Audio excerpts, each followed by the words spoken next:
Now, let's look at all these numbers individually. And the first number is, we said, any integer. Now, by the way, for those of you who don't know, integer is not a fraction.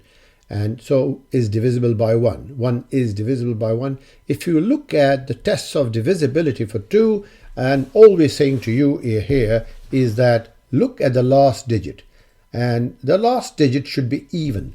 And if for those of you who don't understand, even numbers are numbers like numbers which come in 2 times table, like 0, 2, 4, 6, and 8. Those are even digits. And I would say digits here. Okay.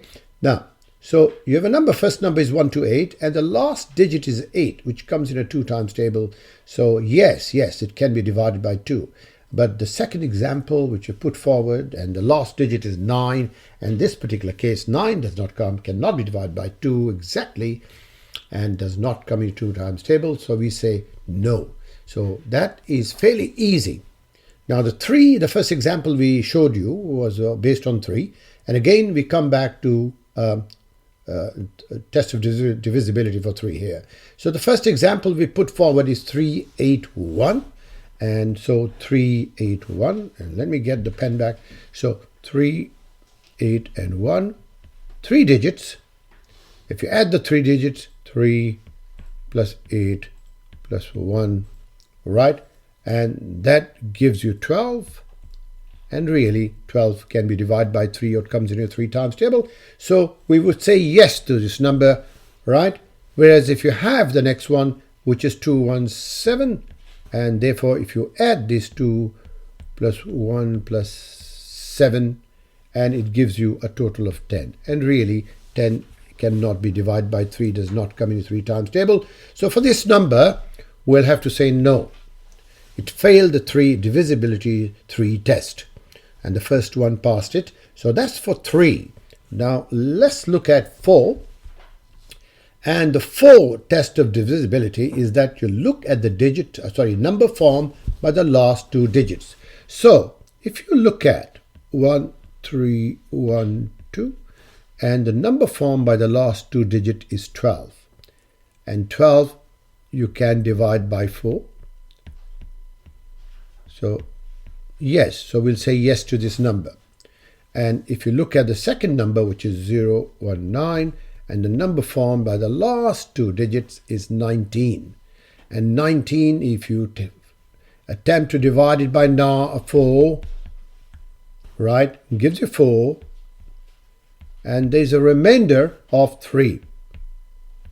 So this number is not divisible by 4. So I'm going to say no. I'm going to reject it. And those are the tests for 4.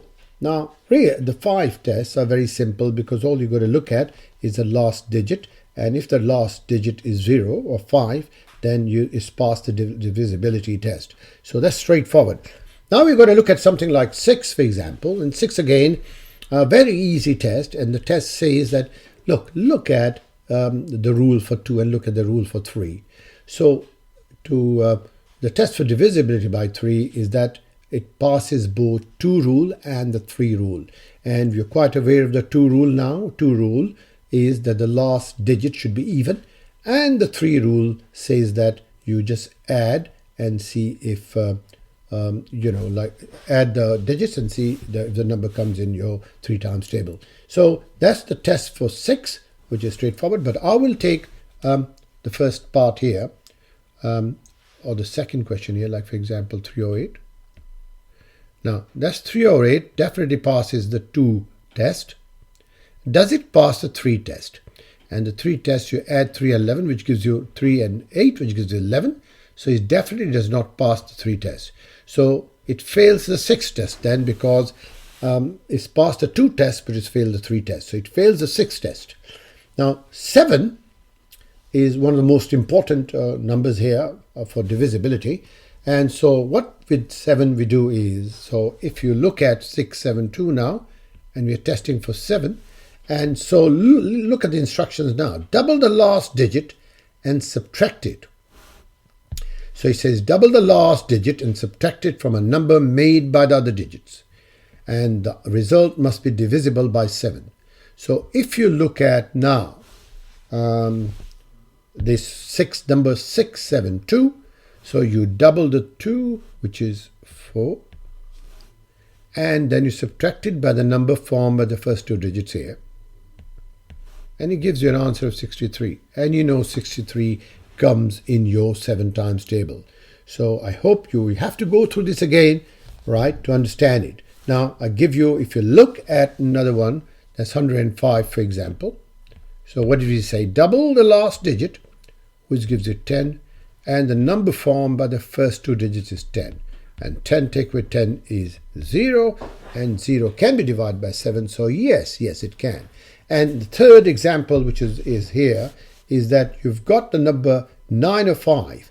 So you double the 5, which gives you a 10, subtract it from the number formed by the first 2 digits, and you get 80, and definitely 80 does not come in a 7 times table, so I would have to say no to 905.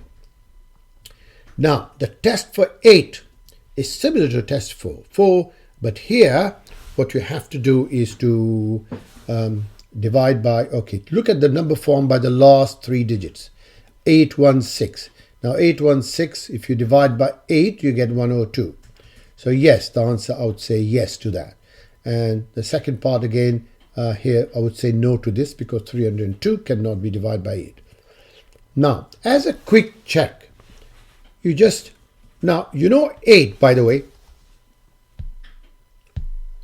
8, as you know, is 2 times 2 times 2. Now, if you understand the factors here of 8, then all you can simply do, if you have a number and you want to test for 8, you can also half it once, half it twice, and half it 3 times. So for example, you had that number there, 816, half it, then half it again, and half the answer again, and so on. So if you have like the 816, you half it, you get 408. Then you half it again, you get 204. Then you half 204, you get 102. All right, now, and so you can carry on like this, and so, so straightforward. But I suggest most of these questions that you get are fairly easy. So that's the test for 8. Now let's look at test for 9. And the test for 9 is again similar to test for 3, because you've got to find, I say sum, and you know what sum means. Add all the digits, and if you get an answer which can be divided by 9, then yes, you can do it.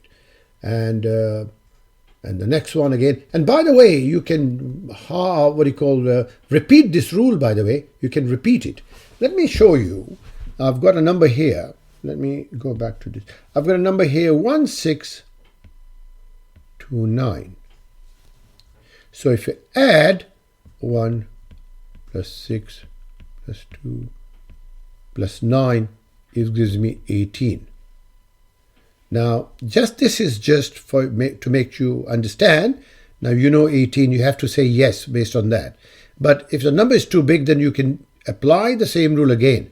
So that 18, I'm not sure whether, let's presume that I don't know that it comes in your 9 times table. So what I'm going to do then is, I'm going to add the 1 and 8 again, and I get 9. So definitely 9, I'm sure, comes in a 9 times table. So I would say yes to this number. So the whole idea is that with these very big and long numbers, you can apply this rule once, twice, 3, 4 times, as many times as you like, and it can be repeated till you get a number which you're familiar with and which you understand. And question number 10 is simply looking for 0 at the end. All right, the divisibility test for 10 is look for 0 at the end. And this is a really good exercise, right? And this is the end of your video now. And this was an interesting explanation, and I hope you will enjoy it. Thank you.